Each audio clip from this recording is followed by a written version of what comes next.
નમસ્કાર.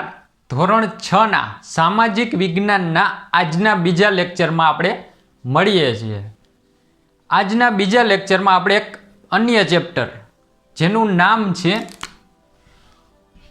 બીજું ચેપ્ટર એનું નામ છે આદિમાનવથી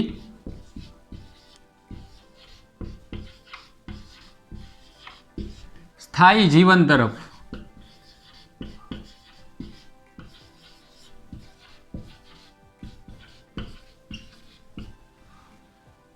હવે તો પહેલા આ આદિમાનવ કોને કહેવાય એ સમજશું. ત્યારબાદ આપણે ચેપ્ટરમાં આવતા હોય વિવિધ જે ટોપિક તેની પણ માહિતી લેશું. જે ઇતિહાસ ખૂબ જ રસપ્રદ વિષય છે.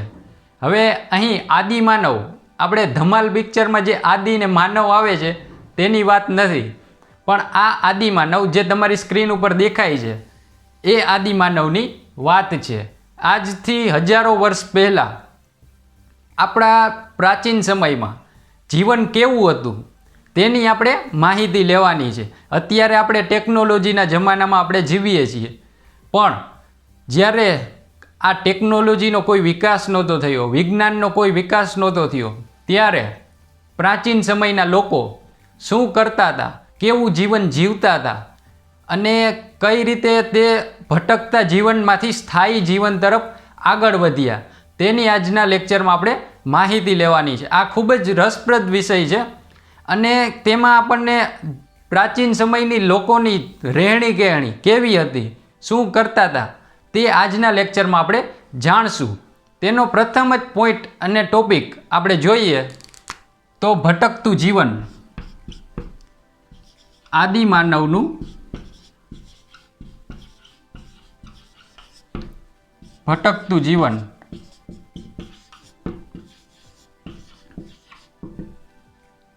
હવે જે આ આદિમાનવ એટલે કેવો માનવ કે જૂના જમાનાનો પ્રાચીન સમયનો જે માણસ એને કહેવાય આદિમાનવ.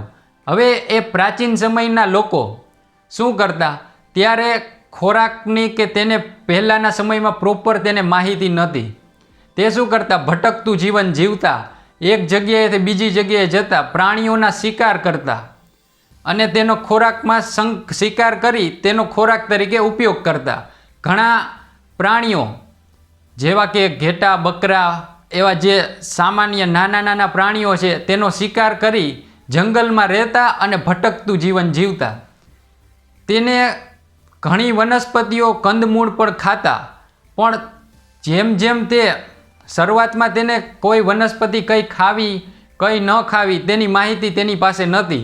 એટલે ઘણી વખત એવું પણ બનતું કે કોઈ ઝેરી વનસ્પતિ હોય તે ખાઈ લેતા અને આ આદિમાનવ મૃત્યુ પામતો.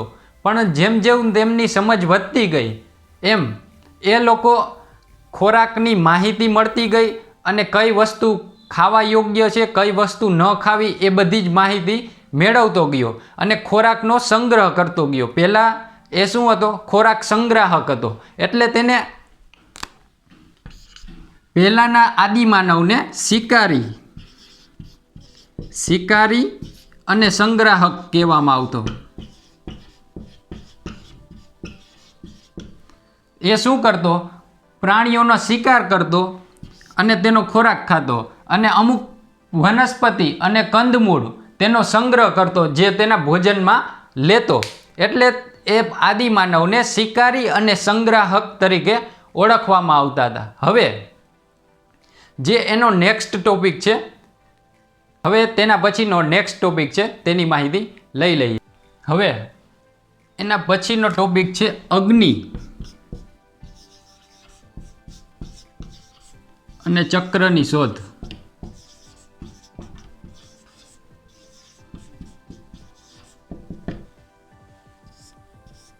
અગ્નિ અને ચક્રની શોધ.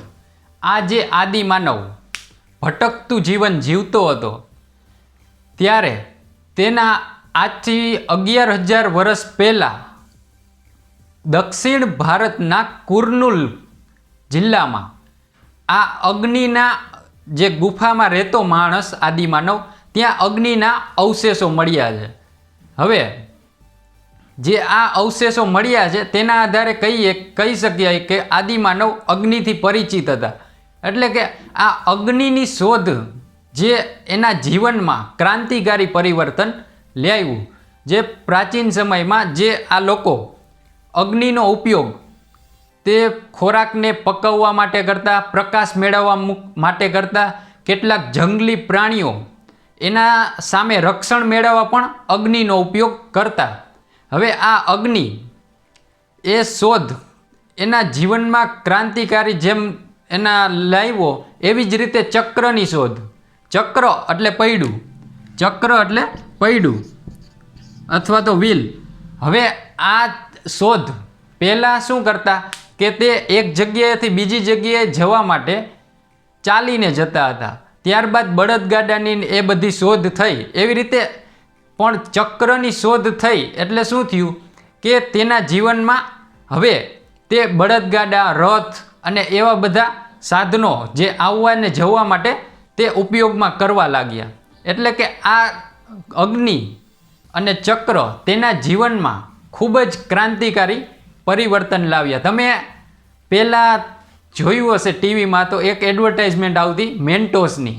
એમાં શું હતું કે પહેલાં પૂંછડીવાળો વાંદરો હતો, ત્યારબાદ હળવે હળવે અગ્નિની શોધ કરે છે, પછી ચક્રની શોધ કરે છે અને આધુનિક માનવ સુધીની સફર જે એડવર્ટાઇઝમેન્ટમાં બતાવે છે એ જ આપણે આ ચેપ્ટરમાં જોવાનું છે. હવે તેના પછી જે આદિમાનવ ભટકતા જીવનમાંથી સ્થાયી જીવનમાં કેમ આવે છે, તેનું રહેઠાણ શું છે, એ બધી માહિતી હવે લઈ લઈએ. હવે આ પ્રાચીન માનવ જે એનું બદલાતું જીવન, એમાં પર્યાવરણનો ખૂબ જ મોટો ભાગ હોય છે. એટલે કે તેની આસપાસનું વાતાવરણ તેના જીવન ઉપર ખૂબ જ ઊંડી અસર પાડે છે. એવી જ રીતે જ્યારે આદિમાનવ હતો ત્યારનું બદલાતું પર્યાવરણ,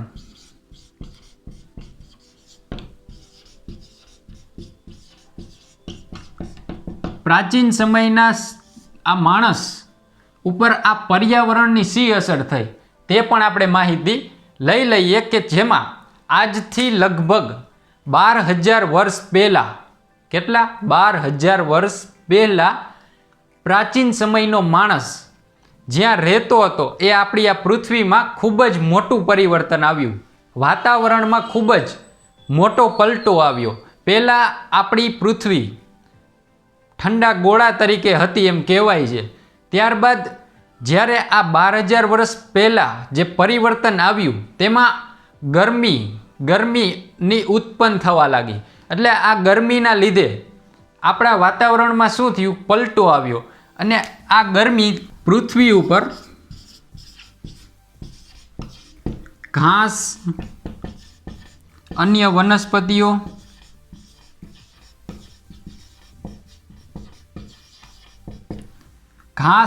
વનસ્પતિઓ, ઉગવાની શરૂઆત થઈ.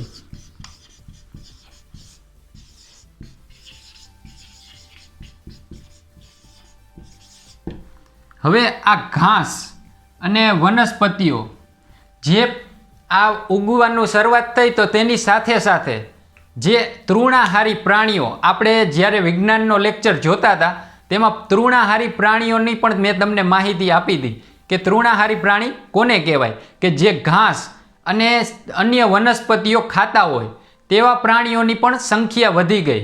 જ્યારે આ વાતાવરણમાં પલટો આવ્યો ત્યારે આ ઘાસ અને વનસ્પતિઓ ખાતા પ્રાણીઓની પણ સંખ્યા ખૂબ જ મોટા પ્રમાણમાં વધી ગઈ. હવે આ પ્રાણીઓમાં હરણ, પછી અન્ય કેટલાય પ્રાણીઓ, ઘેટા, બકરા, આ બધા પ્રાણીઓની સંખ્યા વધવા લાગી. એટલે આદિમાનવ આ પ્રાણીઓનો શિકાર કરી તેનો ભોજન લેવા લાગ્યા. સાથે સાથે જે આ પાક ઉગવા લાગ્યા કે ઘાસ ને વનસ્પતિ એ બધું ઉગ્યું, તેના બાદ ઘઉં, જવ એવા ધાન્ય પાકો પણ ઉગવા લાગ્યા.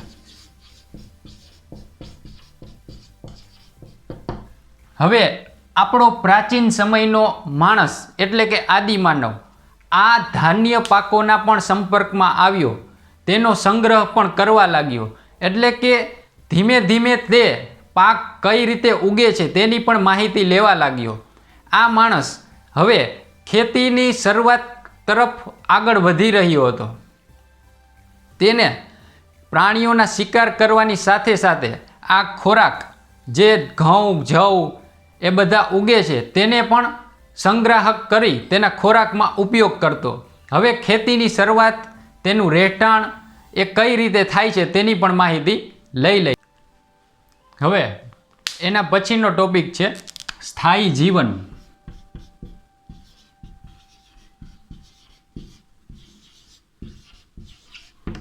એમાં ભોજન, રહેઠાણ ને પોશાક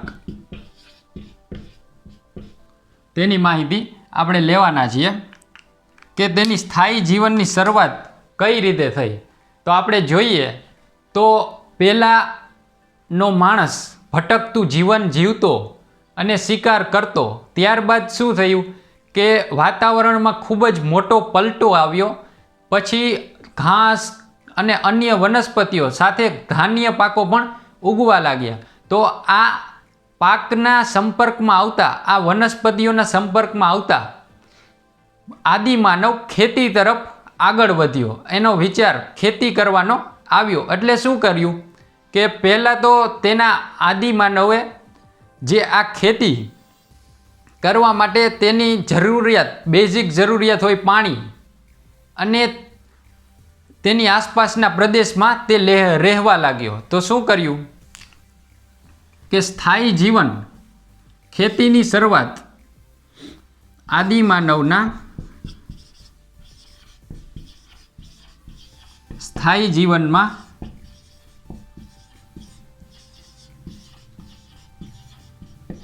ખૂબ જ મહત્વનો ભાગ ભજવનાર એટલે ખેતી.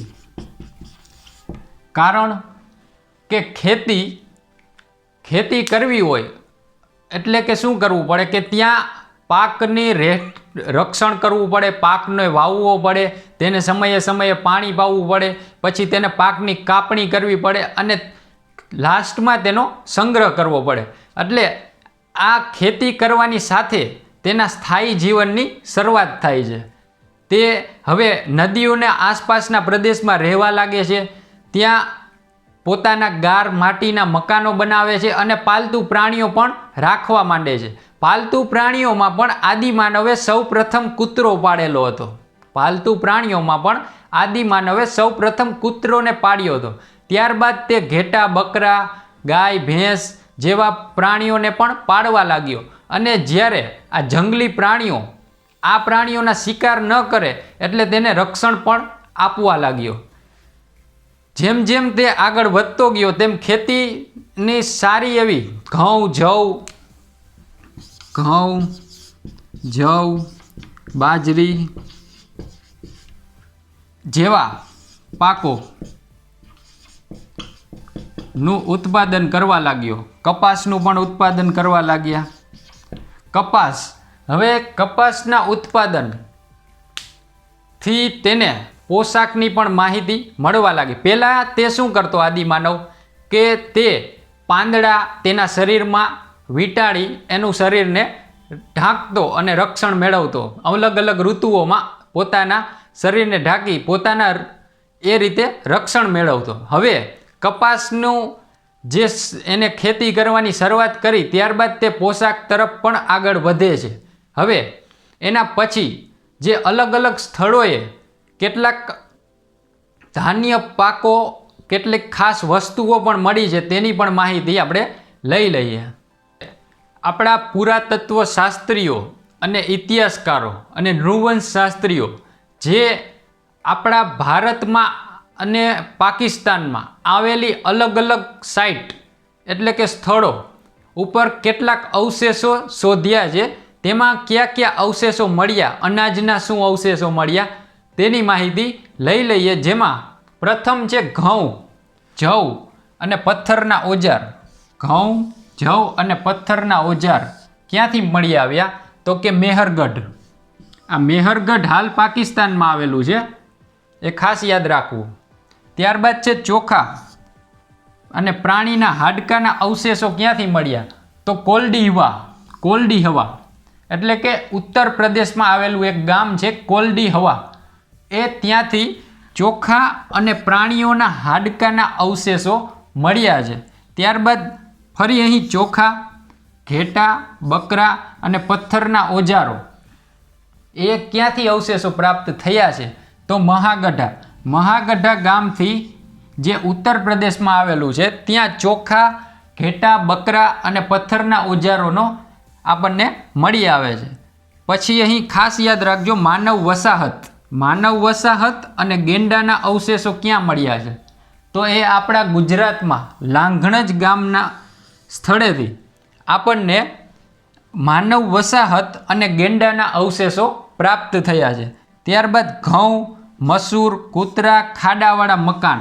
આ ખાડાવાળા મકાન બુર્જ હોમ અને ગુફક્રાલ નામના સ્થળેથી, જે કાશ્મીરમાં આવેલા સ્થળ છે બુર્જ હોમ અને ગુફક્રાલ, આ બે સ્થળોથી આપણને ખાડાવાળા મકાન, કૂતરા, મસૂર અને ઘઉં જેવા અવશેષો પ્રાપ્ત થયા છે. હવે પ્રાચીન સમયમાં આદિમાનવ સંપૂર્ણ ભારતમાં અલગ અલગ જગ્યાએ વસવાટ કરતો હતો. તેમાં ખાસ કરીને નદીની આસપાસના પ્રદેશમાં વધારે પડતો વસવાટ કરતો હતો. હવે આ નદીઓની આસપાસના પ્રદેશમાં પણ નર્મદા અને આ વિંધ્યાચલ પર્વત છે, તેને આસપાસના પ્રદેશોમાં સૌથી વધારે વસવાટ કરતા આદિમાનવો મળ્યા છે. અને ત્યાં કુદરતી ગુફાઓનું પ્રમાણ વધારે છે, એટલે ત્યાં આદિમાનવ વસવાટ કરતો. એમાં જ એક મધ્યપ્રદેશમાં આવેલી ભીમબેટકાની ગુફા, આ ગુફામાં આદિમાનવ રહેતો. ત્યાં હરણ, પક્ષીઓ અને એવા પ્રાણીઓના ચિત્રો અને 500થી પણ વધારે માનવ ચિત્રો અહીં કુદરતી રંગ કરેલા ભીમબેટકાની ગુફામાં મળેલા છે. જે પ્રાચીન સમયમાં સ્થાયી વસવાટ કરતો ત્યારે આ ચિત્રોને બધું ગુફામાં દોરેલા હતા. હવે આ અલગ અલગ સ્થળોએ આપણને મળેલા અવશેષો અને ત્યારબાદની હવે જે ટોપિક છે તેની માહિતી લઈ લઈએ. મેહરગઢ અને ઇનામ ગામ. આપણે પહેલાં મેહરગઢ જોઈએ. આ મેહરગઢ પાકિસ્તાનમાં આવેલું ગામ છે.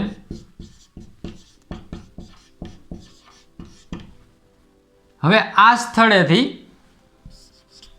મેહરગઢથી ઘઉં,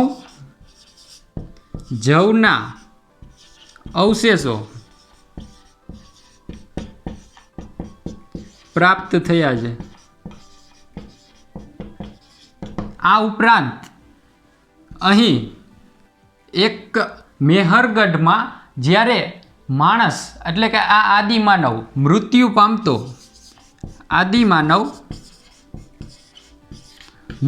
પામતો, ત્યારે તેને સન્માનપૂર્વક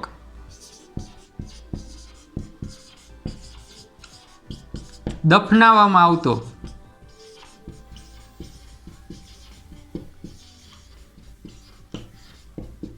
અહીંથી એક અવશેષ એવા પ્રાપ્ત થયા છે જેમાં બકરી સાથે માણસને દફનાવવામાં આવેલ છે.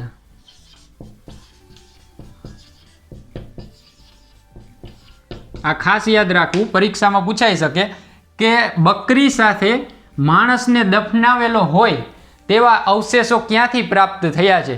તો એનો જવાબ આવશે મેહરગઢ. મેહરગઢ હાલ પાકિસ્તાનમાં આવેલું સ્થળ છે. હવે એના પછીનું છે ઇનામ ગામ, જે મહારાષ્ટ્રમાં આવેલું છે, તેની માહિતી લઈ લઈએ. આ પ્રાચીન સમયમાં આપણે મેહરગઢની માહિતી લીધી, એટલે કે મેહરગઢ સૌથી પ્રાચીન શહેર છે.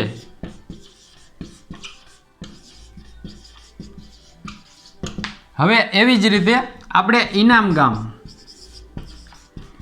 ગામ છે હવે આ ગામના આપણે જોઈએ તો મહારાષ્ટ્રમાં આવેલું ગામ છે. આવેલ ગામ છે. અહીં ખેતી,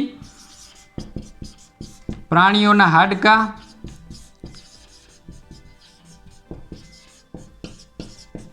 આ ઉપરાંત એક અવશેષ અહીં મળેલું છે, એ છે બાળકને દફનાવેલો. બાળકને દફનાવેલો એ આ ઇનામ ગામ નામનું સ્થળ છે, ત્યાંથી આપણને આ અવશેષ પ્રાપ્ત થયા છે. હવે આપણે આ આદિમાનવની જે સફર જોઈ કે તે પહેલાં ભટકતું જીવન જીવતો અને ત્યારબાદ તે ખેતી કરવાની શરૂઆત કરે છે અને સ્થાયી જીવન જીવે છે. હવે આજના લેક્ચરમાં આપણે અહીં આ ચેપ્ટર કમ્પ્લીટ કરીએ છીએ. હવે તેમાં આવતું સ્વાધ્યાય તમારે જાતે એક વખત કરવાનું છે. છતાંય તમને કોઈ પ્રોબ્લેમ આવે તો તમે મને કોમેન્ટ કરીને જણાવજો, હું તમને એ પ્રશ્નનો જવાબ સોલ્વ કરાવી દઈશ. લાઇક, શેર, કમેન્ટ અને સબસ્ક્રાઈબ કરતા ભૂલાય નહીં. જય હિન્દ.